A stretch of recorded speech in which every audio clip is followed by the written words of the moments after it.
MCD का चुनाव जीतकर भी अरविंद केजरीवाल हार गए, क्योंकि एमसीडी के खजाने पर बीजेपी का कब्जा हो गया।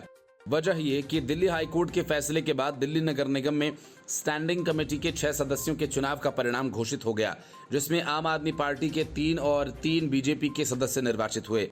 आम आदमी पार्टी से आमिल मलिक, मोहिनी जीनवाल और रमिंदर कौर सदस्य चुनी गईं। वहीं आम आदमी पार्टी की सारिका चौधरी चुनाव हार गईं। भारतीय जनता पार्टी की ओर से पूर्व मेयर रह चुकी कमलजीत सहरावत, गजेंद्र दराल और पंकज लूथरा विजेता घोषित किए गए हैं। 24 फरवरी को ये चुनाव हुआ था, लेकिन हंगामे के कारण मेयर ने दोबारा चुनाव कराने की घोषणा की थी। इसके विरोध में बीजेपी ने मेयर के फैसले को दिल्ली हाईकोर्ट में चुनौती दी थी।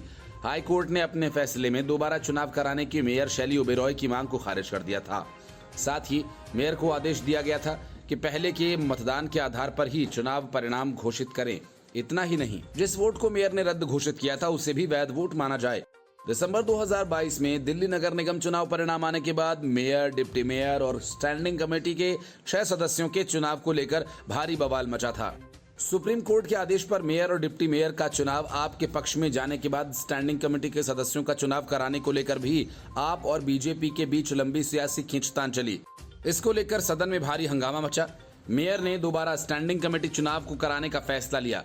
मेयर के इस फैसले को बीजेपी ने दिल्ली हाईकोर्ट में चुनौती दी थी।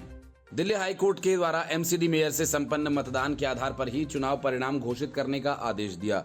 अब मेयर ने हाईकोर्ट के आदेश पर अमल करते हुए चुनाव परिणाम घोषित कर दिए हैं। ताजा चुनाव परिणाम में आपके 3 और बीजेपी के 3 प्रत्याशियों को विजेता घोषित किया गया, जिसे बीजेपी के पक्ष में माना जा रहा है। Report, news of India.